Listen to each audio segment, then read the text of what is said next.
Good morning, everyone. Welcome to Madrid. Loud. Mike, that was very loud. Good morning, everyone. Good morning. Mike, a lot of your philanthropy focuses on cities. Why cities and mayors? Well, I was a mayor, and so I know what the problems are at the city level. And also, I think that if you look at government, federal level governments move monies around, state governments basically do it, the same thing. But mayors are where the rubber meets the road, would be the American expression, and where you actually implement things and where you have to explain to people the details rather than some grand concept. We're going to save the world sounds very nice, but I want to know what's it going to do to my block, what's it going to do to the school, what's it going to do to my kids' health, that sort of thing. And if you want to change the world, you have to do it where the people are and where you can get to the people, and those are cities. And more the problems come from the cities, but the solutions are in the cities. We use energy in the cities. It may be generated elsewhere and pollute the atmosphere, but if you would reduce your energy consumption, you'd reduce the pollution. So that's where you really have to start, and that's where you can affect change.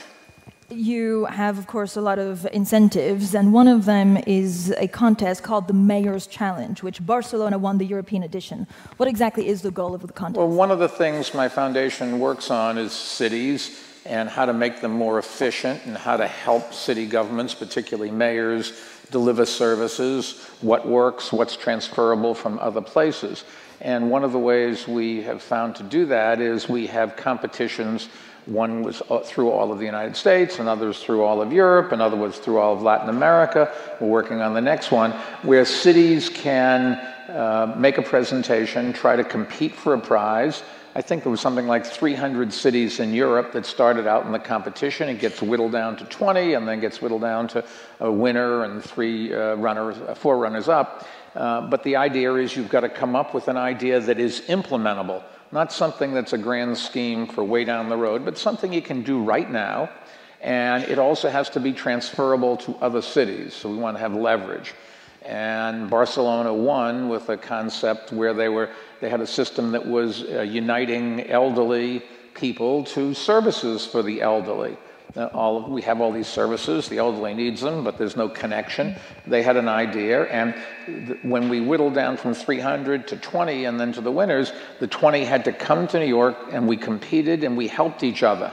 And every one of the competitors had to help, even though they would like to win, and didn't want to help the other too much, they had to help and make things work together. And some of the ideas that didn't win have been implemented by a number of cities as well. What do you think is the biggest challenge for mayors? Is it this information sharing, or is it funding? Well, in the end, it's all information, I suppose.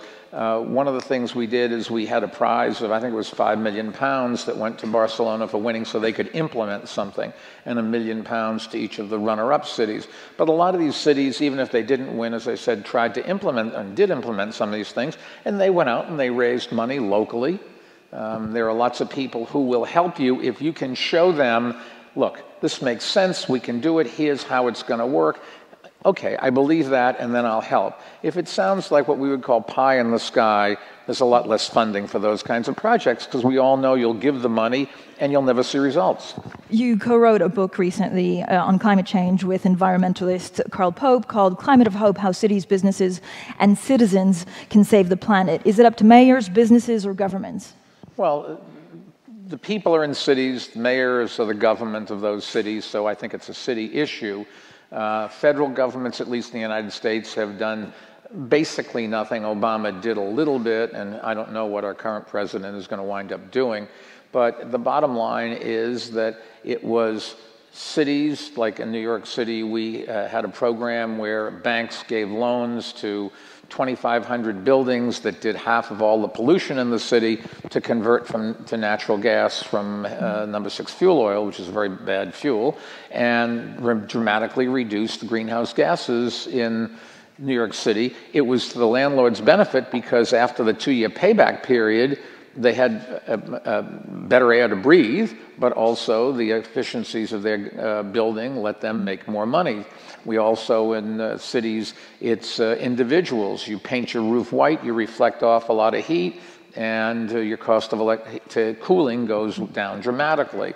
You drive a fuel-efficient car, less pollution. Also, you have to spend less on gasoline. Go and change from incandescent bulbs to LEDs and to compact fluorescent. Use less energy. So individuals are doing things, governments are doing things, and companies are doing things. In this day and age, when you go and recruit at a great university and you want to get the best and the brightest, those kids have lots of options. It's not just, you have to compete to get them. It's not that what can you do for us, it's what can we do for you, young man or young woman. And what they want to know is how environmentally friendly the employer would be, is and would be when they were there. So you have to be environmentally friendly if you're going to get the best people. Also, let's get serious. Your stockholders, they want you to be more environmentally friendly. They want to invest socially. Your customers want to deal with companies that will keep their kids safer. Your employees want to be proud and work in a company where they don't have to breathe bad air and that sort of thing. So it's at the local level, on the commercial, personal side, and at the local government where you really make change. And a good example is with nonprofits such as the Sierra Club, which Bloomberg Philanthropies was honored to be able to support. They've gone out and through pressure by picketing and writing letters and the economics of low-cost fracked natural gas, we've closed or in the process of closing over half of all the coal-fired power plants in the United States. Started in 2011, didn't really get going for a few years, but in the last few years, a dramatic number of coal-fired power plants have closed, and that has reduced the carbon footprint of America so much so that without anything from our federal government, and whether we stay in the Paris Agreement or tragically maybe even drop out of the Paris Agreement, America is going to reach its goals for 2025 without any help from the federal government or outside, because coal has been such a big part of the pollution in our country. And what the book talks about is, yes, it's an enormous problem, but there's no reason not to have some hope, because there are individual things you can do.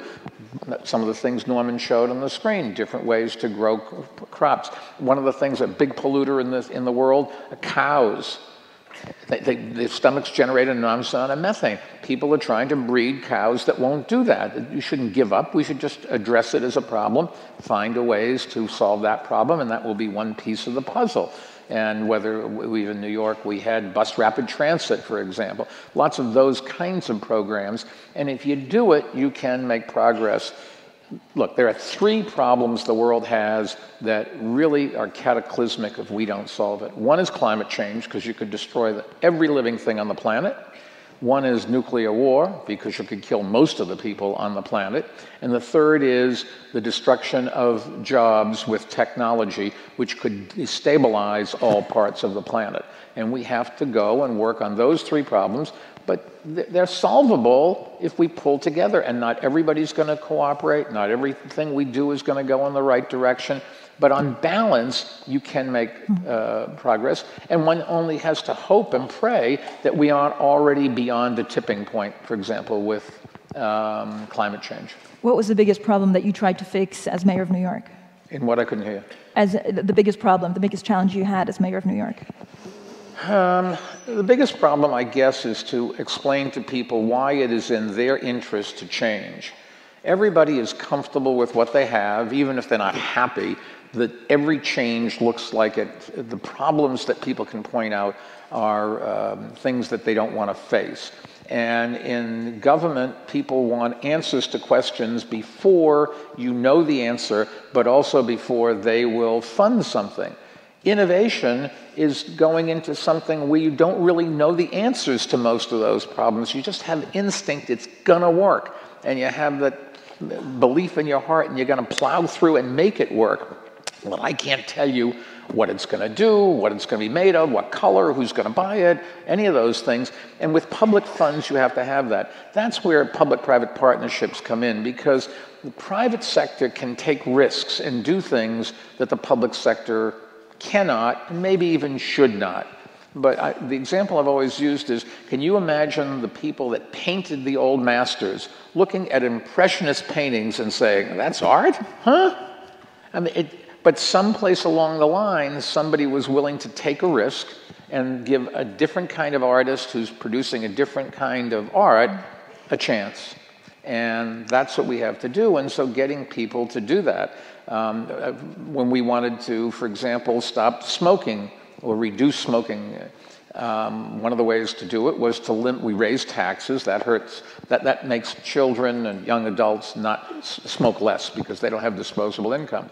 But for adults, the way you get them to smoke less is to restrict the places that they can smoke. So if they can't smoke during work in the office and they don't really want to go outside, if they can't smoke at a restaurant, they will reduce their smoking consumption. And that's what we did. And at the beginning, nobody was in favor of it. Nobody wanted my picture anymore. And when I did parades, I got a lot of one-finger waves. Today, if you take a look through Western Europe, nobody ever thought they'd stop smoking in restaurants and places here. Nobody ever thought all of North America, South America, even Beijing, they're starting to clamp down on smoking, and the Chinese government owns the cigarette companies. So it's having the leadership, having people have confidence in you. Well, she or he did it the last time and it worked, so okay, I'll give them another chance. Or being able to explain, or being able to just push your way through. If that works, it's great. If it didn't work, then history won't treat you very kindly. But nevertheless, leadership, what we need in business and in government, and even in your families, somebody has to lead. And the mayor, for example, of Madrid is a terribly important person.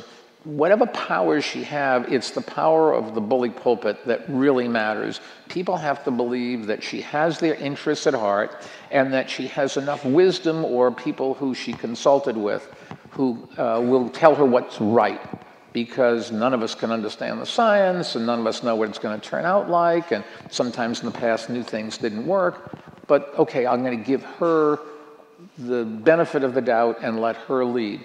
And we don't need people to ask everybody in this audience, what do you want? Okay, I will help you get there. That's leading from behind.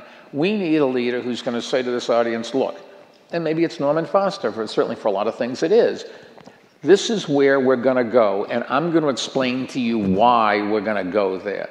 That's leadership from the front, and if you ever want to make progress, you have to do that. So is it the same kind of leadership for a private company than, for example, there isn't that much difference. And people always ask me, what's the difference between government and business? And I always say, well, business is a dog-eat-dog world, and government is just the reverse. But that really is true. You know, even in your families, everybody wants recognition and respect. Now, some people, the recognition can come in cash. If you want to make a lot of money, go become a social media guru. If you want your recognition, your satisfaction in changing the world, become a fifth-grade teacher and teach some young kid to open her or his eyes to the world, and maybe one day they'll cure cancer. But it's the same thing. Both of those things give satisfaction to the doer. And I've always thought if you want to be good in business, in government, first become a billionaire, then go into government. It's a lot easier than doing it in the other direction. Some people try to become the billionaire while they're in government. That doesn't work out so well. As mayor, you set in motion a number of major development projects, including the redevelopment of the World Trade Center site. How can architects, business, and government work together to make cities better? Well, you have to have a vision. I think there was one architect that laid out the World Trade Center site. There were other architects that designed the individual buildings. There were architects that designed the road work and the plaza and the mass transit that go through that site and that sort of thing. But it also took some leadership at the government level. The federal government did provide some funds, and George W. Bush was a leader at that time. People forget that we then went into Iraq, really because people wanted vengeance, I would argue, and the press who blames him, they were leading the charge in those times. But he helped, and then the governor of New York State, George Pataki, helped. And then I had the lucky chance to work with a bunch of people and get them to help in the city. But we went and we convinced people. All of the World Trade Center, the memorial, which really created the space around which the commercial architecture was built, was done with basically private money. I think we've raised $500-odd million, $600 million-odd by now from the private sector to build it. Those were people and companies who had a vision or accepted somebody else's vision and said, I'm going to be part of it. And I think one of the sad things is that in Europe, you don't have yet, although you are starting to develop, a spirit of private philanthropy that is very American. And in all fairness, in America, it's American on the coast. It's not really American in the rest of the country. But private sector, whether it's companies or individuals, can really make a big difference. And I get back to things you can't do with public monies and things you can do. One of the things when, I'll never forget when we were lucky enough to get involved with Norman. I hate these people that put their names on their companies and their foundations. I don't, why do you do that? I mean, I read about it in Bloomberg News, Bloomberg Radio, Bloomberg Television, that sort of thing. Anyways, Norman and I walked up, I don't know if you remember this, we went to Madison Avenue and 72nd Street. Ralph Lauren had this old mansion from the late 1980s that he does store, and he built another building across the street, but he built it to look like an old building. And I said, well, we're going to build these two buildings in London, Norman. We are guests in that city and that country, and I want to respect their traditions. And so we didn't build a big, strangely shaped metal, America-in-your-face kind of skyscraper. We built two nine-story buildings of brass and stone that they're modern, but they fit in with everything else. And we respect the tradition. We have a Roman temple which we've restored. We have all the artifacts we found as a museum. We have space to do things for the neighborhood, to bring culture to that neighborhood, make it more of a bedroom community, and give people who work there more reason to do it. But that's what you can do with private monies. And I think the private sector has an obligation just like the public sector. So on this new headquarter, which is in London, which Norman Foster designed, which will be at the end of, finished, I imagine, by the end of the year, what was your initial concept, apart from blending in or feeling part of the city where the headquarter is? Well, we built these buildings for our employees. And so we didn't start out to say how many people can we jam into space and reduce our cost per square foot. I can't figure out why that's important, but everybody measures your buildings by that. We wanted to build a space that would make our people proud to come to work, want to come to work, and when they are there, be productive. And so we probably put a third fewer people in the space than we could have, and increase the cost by an awful lot. Thank you, Norman. But we built a building that people are going to go in and say, my God, look at these people. They're lucky to work here. I want to work there. Or I want to deal with these people and their products. They're a different kind of company. They're forward-thinking. They're trying new things. And in our company, everything is open plan. Even city government, I did the same thing. But all our offices around the world are open plan. Everybody has exactly the same size desk. There are no closed offices. I sit in the middle, and so when you come over and complain you don't have a window, I say, Francine, look where I'm sitting here. Now get back to work.